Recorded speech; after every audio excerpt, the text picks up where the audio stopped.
Well, welcome Chevy team to the virtual NADA. I want to start out by saying thanks to NADA to making this possible.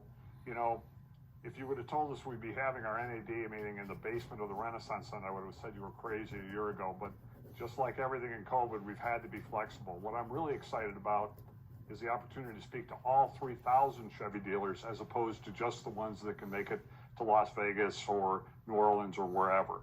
So we're really pleased. We've got some special guests with us today, and we've got a lot of information to cover with you all.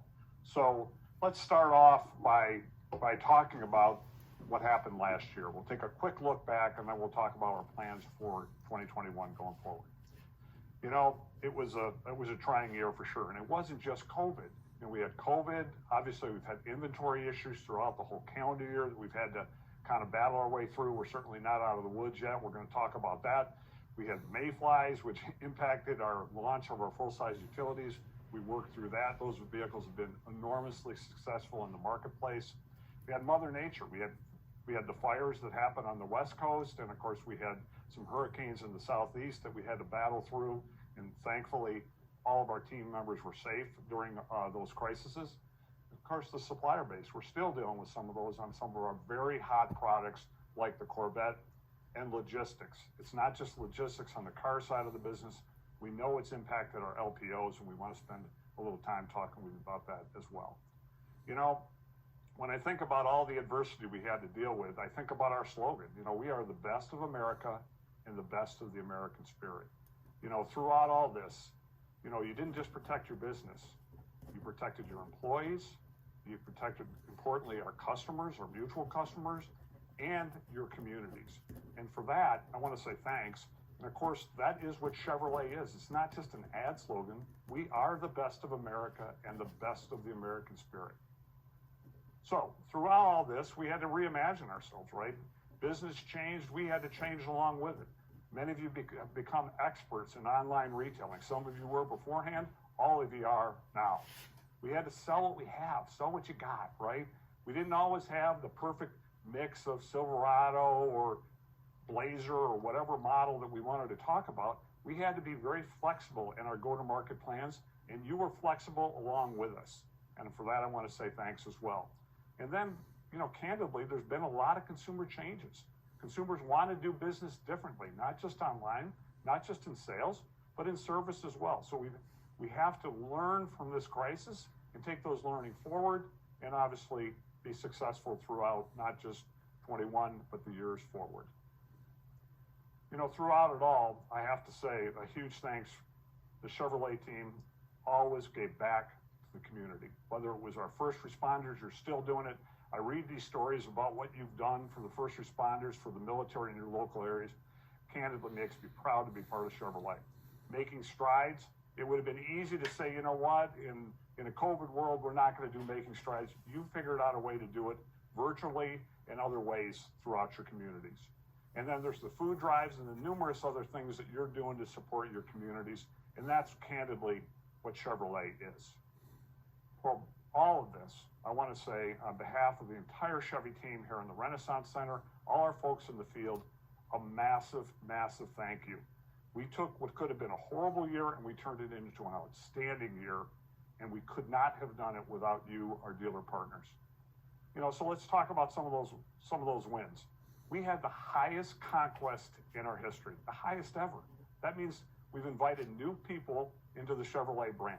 That means we got great products. That means we got great dealers. And when you have high conquest and we had a very high year in terms of loyalty, guess what that means?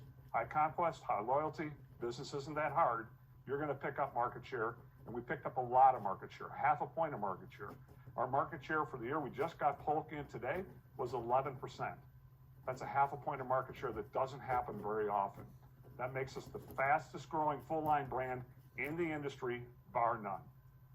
And what else has happened? Well, I know many of you in the March, April, May timeframe, you're like, holy smokes, I have had to close my dealership, profitability was down. We figured out a way together to make this the most profitable year in the history of the Chevrolet franchise.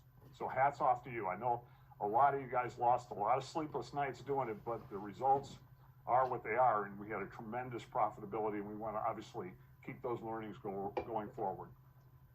All right, throughout it all, when we were together last year at NADA, there was a lot of, kind of you said and we did. The first thing you asked for was more communications. That's exactly what we did. We invented something new. We call it 0 to 60. We try to handle topical situations as they come up. They're low res. Unfortunately, you have to look at me, but I think in general, the reception has been outstanding. What I really like about this, at the end of every one of these 0 to 60s, I always say, hit me back, let me know what you think. And I get hundreds and hundreds of comments. I don't get back to everyone, I'm sorry. We try to get back to our RDs and our other members of our Chevrolet team. It's important that we hear what's on your mind. We can't solve problems that we can't see. And I love the fact that you guys are being bold, telling me what's on your mind, and hopefully together we can come up with mutual solutions. The other thing that you said was be better partners. So we went through, we knew it was happening in March and April and May. We knew cash was king. We had cash flow problems at our dealerships. We tried to change our programs from SFE to EBE to our collections, our co-op, whatever we could do to try to maximize your cash flow and maximize your profitability. In addition, we worked very hard to work on the PPP numbers so that you guys could get the PPP loans, and Chevrolet Network did an outstanding job. In general, we don't show them all here, but there was about almost 50 different initiatives that we did. You asked for them, we did it. We tried to find a way to say yes to every single dealer request as it comes to protecting your profitability. Last thing, the dealer council was very clear on. They said, you know what? Don't screw up a good thing on SFE and EBE. So we looked at it. We said, you know what? SFE in particular, the flat pay was extremely well received. I think we're 12 months in a row now. We've had the $400 flat pay. That's very well received. I think that had a lot to do with the dealer profitability. EBE, we had a good formula going. We basically lift, clean, and place on the 20 program, put it into 21.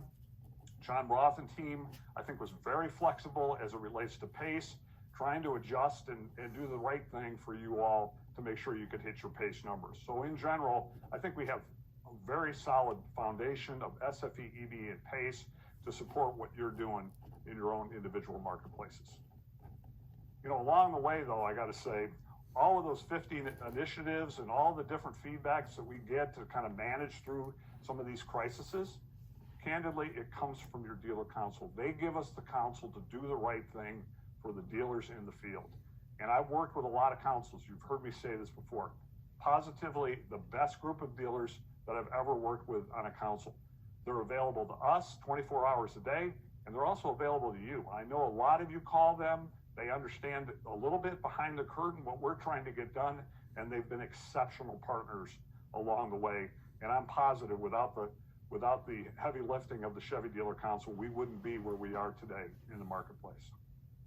Okay, now I'd love to invite all of the dealer council here, but COVID, we can't quite do that. So we invited a couple of dealers. First of all, Mike Alfred, I think many of you know Mike. He's not only on the Chevy Dealer Council, he's a prominent member of NADA. Mike's going to be here in a second. And of course, Mike Bowser, I know a lot of you know him as well. He's your co-chair of the Chevy Dealer Council. So gentlemen, why don't you come up on stage and we'll grab a seat here and we'll get into some of the activities that we've been working on as it relates to our dealer council. Now it kind of feels like we're on the dating game here, right? So so I don't know, Mike, we chatted beforehand and we looked at kind of the big three things that the councils have been working on, right? And we wanted to have a candid discussion before the Q&A about what we all collectively have been working on. So first and foremost, dealer profitability, dealer franchise value. Right. Well, our number one and two priority on the council is dealer profitability and maximizing franchise value. And I think the Chevy Network would really like to thank the leadership of NADA for working so hard last year to help us secure the PPP funds, which allowed us to keep our great people and our businesses open. With that said, in January, we met as a council and leadership, and, we wanted to, we set a goal for 2%. Remember that? Yeah. And anyway, around March and April, as you said, it wasn't looking so hot. The pandemic had hit, and we were all in panic mode. At that time, you know, you guys came forward with just a ton of relief, and then we had some ideas, and you did those too. So thank you. So, you know, believe it or not, 2020 turned out to be a little around 3.5% return on sales. It was an all-time record.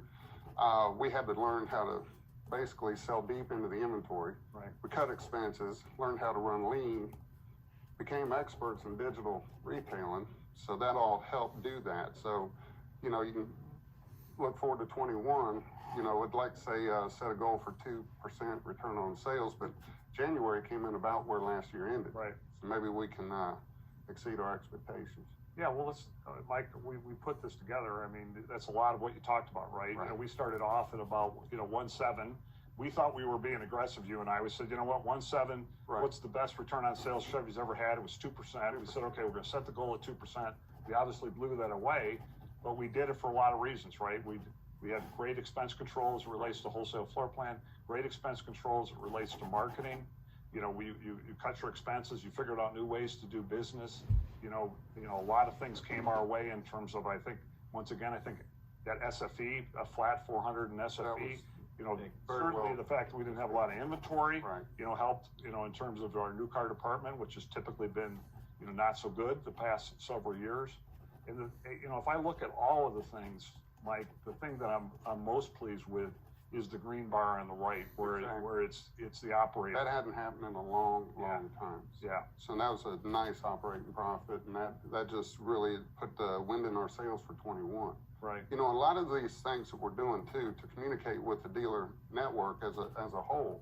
You know, you've got the bottom line videos out there to watch. You also have the 0 for 60s that you do, Steve, and then you and I do the All Things Chevrolet Right. Download once a quarter. So Right. please stay tuned for that, especially with some of the stuff that's going to happen this year. We have to really over communicate. Yeah. Well, guys, I am positive that we can repeat what we did from a dealer profitability standpoint in 2021. I'm positive we can. We are not going to fall back into our old bad habits, either us or the dealers. So I look forward to a really, really great year. There's no way I would set our objective at 2%. It needs to be north of 3%. Exactly. Just as a note also is that, the council and leadership's committed to looking what went right in 20 and keep that going Right. into 21. So stay tuned. Okay. The next one, I would say, the other Mike, because we got the two mics here, I would say was, inventory, right? And, Mike, why don't you talk a little bit about Well, it's such a balance, right? You want enough, but you don't want too much. But clearly, you alluded earlier to the logistical issues that we all leaned forward into all year. Bob Muir was with us on that, and Right. there were some challenges there that we overcame together. And now I think everybody's thinking about this global semiconductor issue and how is it going to impact and what can dealers sort of expect in the near term Right. and then for the balance of the year, if Yeah. you will. Yeah, so I mean, it's going to have to be a bunch of initiatives that we're going to have to work smarter together, work harder, sell what we got type of strategies that I talked about. Mark Hayner, why don't you come up and talk a little bit about what we're thinking about in that space? Thanks, Steve. Good afternoon, Chevy team. Great to be with you. We know that inventory and logistics is top of mind for everyone, so let's get right into it. Let's start with inventory. So where are we? Well, currently, Chevrolet sits at a 44-day supply here in the month of February, and Silverado sits at 24 days. As you can see from the chart, the network experienced very similar inventory levels in both Q3 and Q4. And while not ideal, we do know now that the network was able to achieve not just good, but record profitability levels with that level of inventory. And we obviously have that opportunity to continue it in 2021. And for your planning purposes, we are planning on building approximately the same amount of vehicles in 2021 as we did last year.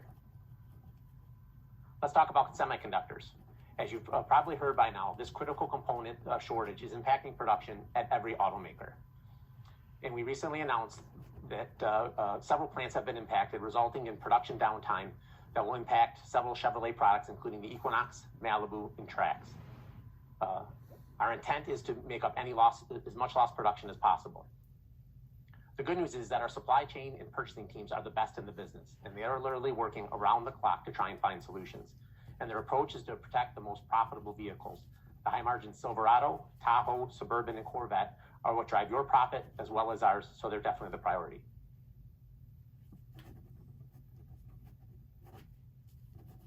Let's talk about logistics. We know this has been a source of frustration from time to time, and that's why the company has made investments to ensure that the vehicles being shipped to you get there as soon as possible. So we've done things like add 75 more Class 8 call haulers to our fleet. That literally doubles the GM dedicated fleet. We are holding our carriers accountable for volume and throughput targets and giving them incentives when they do so. We're using technology like artificial intelligence to better monitor our in-transit quality and avoid damage. And we're also increasing yard and carrier capacity at our vehicle distribution centers. What else are we doing to support you in this lean inventory timeframe? Well, just as we did in 3 quarters last year, we have waived the Q1 CTP requirement for Essential Brand Elements program, and we will continue to monitor future quarters accordingly. Most recently, we expanded the Incentive Confidence program beyond Silverado to add the rest of the lineup to protect customers on their cash transactions. GM Financial is now extending leases for those customers that do not yet have a replacement vehicle. And we will continue to do the right thing with the Standards for Excellence program. We've run 12 straight months of an SFE flat pay, and we will continue to monitor relative to our inventory. What can you do to help yourself in this time period? Well, as always, we'd encourage you to report your sales daily so that you have the lowest availability snapshot before we go out for allocation. Please work the pass-through system. Ask for the vehicles and the quantities that you need for your business. And then utilize focused ordering to ensure that you're building the configurations that turn the quickest. And then also, don't just sell from your lot, sell your in-transit pipeline as well. And the VinView tool is a great way to help you do just that. We've gotten a lot of great accolades from the network on this. We were the first OEM to bring it to market when we launched it back in December. And just like you see with a company like Amazon, it provides real-time vehicle location with an intelligent estimated time of arrival, so you can better monitor your inbound units from the factory to your showroom. And it's getting better. We recently gave access to our field team so they can better support you. You can search by order and order type. It's mobile friendly, and you can also email status updates to your customers.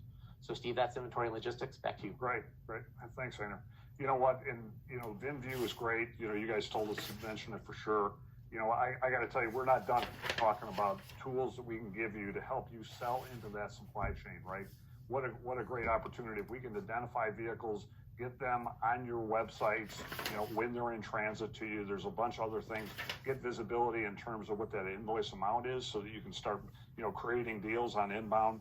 We're going to just have to rewrite the playbook because, Mike, to your point, this semiconductor issue is probably going to be with us for a little bit. We're going to talk more about it, in the Q&A, I'm sure, but we're going to have to be very innovative. Okay, the third thing that, that's kind of on our minds, right, Mike, I would say is, what are we doing around EV? There's been a lot of announcements. I know we got a lot of questions from dealers about CES, et cetera. Why don't you talk a little bit about it? Well, rest assured that we've been told over and over again from senior leadership that we have a seat at the table. Thank you for that. And, one thing I'd like to let all the dealers know is some of us have been working with that team now for almost 18 months. There's a lot going in here. We have a lot to get done this year. Chevrolet Network is going to storm the beach first, so we have to be ready for that. There is a lot of training we need to get done for sales, service, things like stuff you wouldn't think about, hiring local electricians, getting them certified to go put chargers in people's homes, things like that. There is a bunch that we need to get done, new online retailing kind of things. But stay tuned. There is going to be a huge cadence. I think March 3rd we're coming and going to kind of roll out. Right. So, and the beautiful part about it is the fact that the guy that's kind of running that for the corporation is Brian Sweeney. Brian. It's a little like Hotel California. You can check out from Chevy, but you can never leave, right? So, we're first out. We're going to talk about both. We are going to bring that together on March 3rd. But Mojo, you want to talk a little bit about what we're doing from a launch standpoint? Sure. Good to be with you all too. Let's just to spend a little bit of time talking about the EV future and specifically for Chevrolet. As the team noted, there's a lot of activity happening at CES with our sister divisions, but make no mistake, Chevrolet has been and will continue to lead the charge, literally and figuratively, in this space. We are the number two best-selling EV brand, and we did that based on our partnership with you, our dealers, and as Mike referenced, will be a big part of our story moving forward.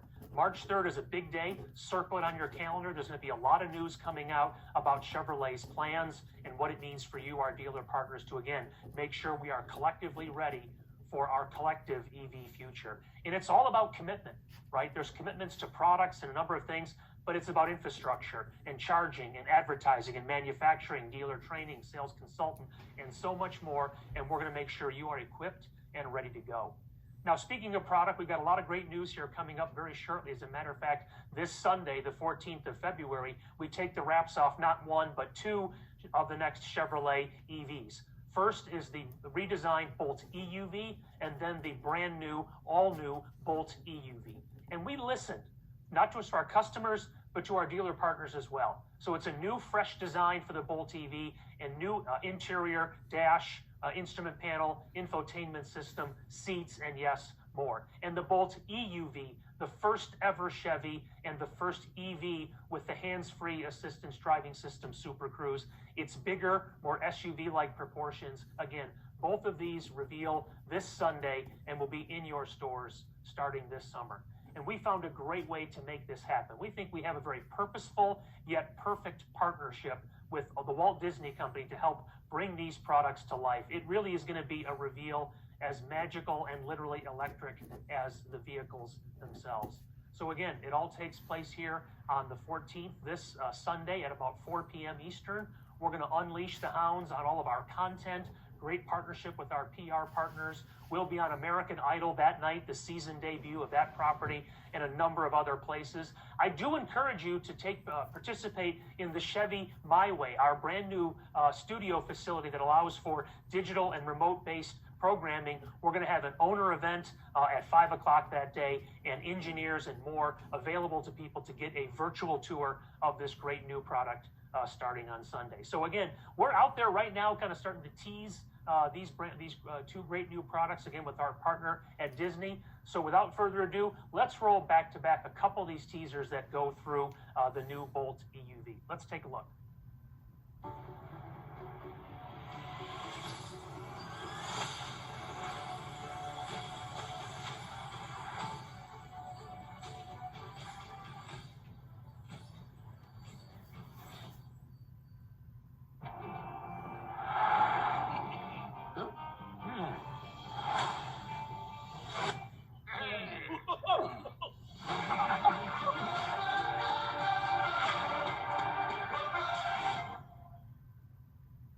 And a nice tie-in there with the GM campaign about everybody in. If we want mainstream adoption for EVs, Chevrolet is going to be the tip of the spear, and we certainly think these are the first two of a number of products that will help us on our collective journey. But it's not just the product. It's about making sure people understand how easy it is to live electric. We'll be there with you to make sure we tell that story. It's about home charging solutions and great work by Sweeney and team to really help us make sure we'll have solutions for you and for our customers. And of course, affordability and value, the cornerstone, one of the pillars of Chevrolet, and you'll be pleasantly surprised when we announce pricing this weekend for both the EV and the EUV. But again, this is just one step of what has been a long journey to this point, and a great journey that is out ahead of us, because it's not just EV and EUV, but we have gone public with news about compact crossovers, full-size pickup, and more entries to fill your stores with the EVs customers will be looking for. But you know what? It's a bright future, but we've got a very great present to deal with as well with our great portfolio. So we'd be remiss if we didn't briefly touch upon the investment and the kinds of things you'll see from Chevrolet across our non-EV portfolio today and in the near future. More ingenuity in Silverado with the multi-flex tailgate, and of course, more choices. We've pioneered the use of special editions and partnerships, things like Carhartt, Realtree, Midnight, and so much more to make sure that you've got the fastest turning, best looking, best contented Silverados in the business. And of course, we're refreshing our number 2 and number 3 best sellers, Equinox and Traverse. Significant mid-cycle enhancements, new content, new safety, so much more. So these two products will be available to you shortly as well. So it's great news on the ICE front, it's great news on the EV front, and we're proud that you're our partner on this journey. I'll turn it back over to you. All right, thanks, Steve. Hey, before we get into the formal Q&A, the one thing that Steve did mention real quick that's really important, I think, and I know you guys have been on it, is that Chevy My Way platform, right? It's a digital platform. It's not only things that we can do as it relates to the launch of a product, Heck, I think we're doing something as it relates to the Daytona 500. We're going to have talk about the pace car, talk about that. We can do training to your individual people. It's a very, very flexible platform. It's something that we've invested a lot of money on, and we are searching for new and innovative ways to try to do business with it on things like Chevy My Way. Okay, so that's kind of what we've been, you know, we could spend all day with you talking about what we've done with our council, but you know, what we want to do is leave some time specifically for your individual questions. So we're going to do it this way. You know, Todd Milbury, I believe, is back at the world headquarters of NADA.